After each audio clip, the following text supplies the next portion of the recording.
What's to the pack? It is Pack here. AKA your mama's best friend, your daddy's worst nightmare. We have brand new news for NBA 2K23, kind of like a schedule of when we're getting news, what kind of news, and all that kind of stuff that I'm going to break down today's video. If you like this kind of content, please join the pack and subscribe. I talk about it every single day. Let's get the video started.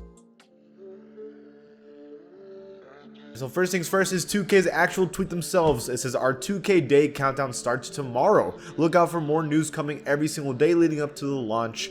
Pre-order now, blah, blah, blah. And here's the photo that they used. Now, we gotta call out 2K for lying to us. They did say that we were gonna get all this news in August, and that says we're gonna start getting My Career stuff September 1st. So the cap on this app is ridiculous.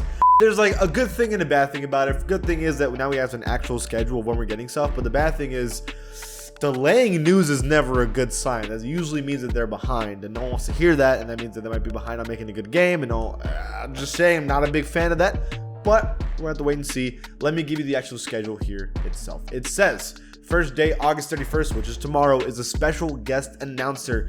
Who cares? I don't know why would they need a whole day dedicated to that. That's kind of a weird one. It's like, first of all, who could be that important as a guest to announce games or announce stuff for 2K? I mean, who cares, right? That's just not, whatever. L2K. Then September 1st is the big one. We get a My Career first look and the 2K beats. I know a lot of you care about the songs and everything. I always keep the songs muted because, you know, YouTube would just destroy me if I released any kind of music. But the My Career stuff matters. Now, whether or not it's going to be build system or if it's just going to be the story mode, we do not know yet. I think it's probably going to be both. We're going to see a kind of breakdown of the brand new build system, how you're going to make builds, and what kind of story mode we're going to get. Like maybe it's going to be like a college one going into the NBA. It could be a G League one. Who knows? We don't know what we're going to get. I'm hoping for something a little more original for once though, but that's what we're getting first. Then we're getting Goat Boat on current gen September 2nd. No clue what that is. The thing is, current gen already has a cruise ship, so that I have a feeling that it's gonna be that again. They're gonna at least talk about it or something. I don't know. It's the only thing that would make sense, especially because it says current gen. It really makes me feel like that's what it is. But again, I don't know. It could be anything, but that's my hint. That's my theory. September 3rd is apparel brands and new in-arena performance. This is always kind of the throwaway day. It shows you the brand new brands and clothes that you're going to be able to get, even though they already have kind of all the brands that I would personally want. And they're going to have the brand new in-arena performance, like sound effects, lights, all that kind of stuff. I think the only thing I want from in-arena performances, for me, is crowd reaction has always been so bad in 2K. I really want that to change. When I hit a big shot, I feel like the crowd doesn't match the energy with me. One thing they need to do is like vibration, right? When you hit a big shot, the crowd like freaks out, the arena rumbles a little bit. If they can add that into the game, I think that would make it very special, but we'll have to wait and see. And then September 4th is mocap stuff that nobody really cares about. September 5th is Jordan Challenge gameplay content. So they already showed us the trailer and the challenges themselves. So I'm not necessarily sure what it is. It might be just like a gameplay footage, like a whole like example of one of the challenges, and they're going to show you how it goes. That could be it. I'm not going to disagree with it. Why not? September 6th, we have player ratings reveal, which is, that's what we do, baby. I'm excited about that. And more gameplay content, which I wouldn't be surprised if it's just like play now gameplay footage. Wouldn't be surprised of that. I will say about the player ratings is that it's weird it took them this long to drop screenshots and ratings, but again, it's not like a bad thing. It's just odd. Then September 7th, we have the city new gen. Well, this first of all confirms that we're getting a city again. Whether or not it's going to be a big one or a small one, we don't know. But I have a feeling that, you know, now that they're saying it's going to be a little later, I do think we're going to get a brand new city. At least semi-different. We had back-to-back years of the same city. I'd be surprised if they didn't do a brand new one. We'll have to wait and see. But this also kind of confirms that current gen and new gen are going to have completely different neighborhood cities, and that this is going to be a cruise ship again, and this is going to be a city again. September 8th, we get Season 1 of NBA 2K23. This is going to be the big one for us. This is the one that's going to matter. Are season rewards going to be good or not? This was the #1 complaint of the year. We're going to have to wait and see if 2K actually changed it. And then that night, the game drops. We're going to be playing it. But then at September 9th, 2K Day drops, which is when we're actually playing the game and all that kind of stuff. So all this information, a little spreadsheet of when we're going to get what. We got 9 days, basically 10 days before we play this brand new game. And that's what I cover in my little post today. I said, look, boys, 10 days left. Technically 9 days now because I'm playing on the 8th. So we're getting there, man. We're very, very close. I am extremely excited about this brand new 2K. We're getting to that point of playing a new game and finding out if it's good or not. And that first month of 2K is always so fun. I can't wait. But there's a little more stuff to talk about real quick.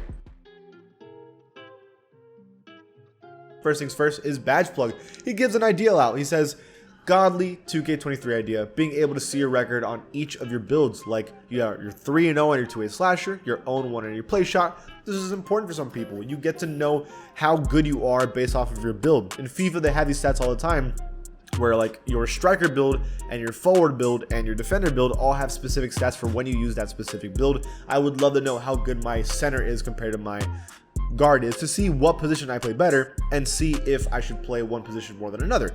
Simple as that. I don't think they should show it to everybody. I don't want everyone seeing records and running away, but I do want to see it for myself, like for me personally. Now, HTB made a good point about my team. I wonder how prices of cards will be in NBA 2K23 for the souped cards, since one card can play such a key role in TTO co-op. On top of higher natural MT amounts from lack of contracts, it'll be interesting. Yes, the thing is, because contracts now are nullified, they're not in the game anymore, and now that Triple Threat Online is going to make you basically only need one card to really succeed and play the game as long as you want, I have a feeling that cards are going to be very, very expensive to get now. Very expensive. I would not be surprised if any diamond card is immediately like max money, because the cards are going to last you forever and they're going to be rare and they're going to be less crazy cards and they're going to be more important cards. I don't see a world where the cards aren't extremely expensive anymore. I'm just calling that out right now. And I bet the cards are going to be a lot more rare in packs, which is a bad thing, but at least there's no more contracts. Now, Solo asked the very important question that we're going to end the video on today. Are you going to be on your guard or center for NBA 2K23? And I had to make a little funny joke. I was like, nah, I'm going to just sit in corner this year and see what all the hype about. No, I'm not going to sit in corner. I've never just been corner sitter. I can't do it. I get too impatient. I said I was going to play center, but my friends basically were like, we need you at guard. So it looks like I'm guard. That being said, there's this group I play with in Pro-Am that I was playing center with them for a little bit, but I don't know if I'm gonna have to play center or guard for them. It's gonna be very interesting to see. It's always weird. I need to kind of find out who I'm actually gonna play with at the start of the year to make sure what build I need. But if I'm being honest with you, I'm gonna make both builds like I do every year, and then I'm just gonna start with the guard and then make my center later and then play on both. That's just what I do every single year. I can't wait, man. I can't wait to see if the skill gap is actually big or not, because some of you dudes make way too many shots and whites that y'all shouldn't be making. I'm gonna keep it real. Can't wait to find out. Okay, boys, that's it for this video. What do you guys think about all this information? Leave it in the comments below. And if you like the channel, and if you're excited for NBA 2K23, sub, and I'll see you guys next time.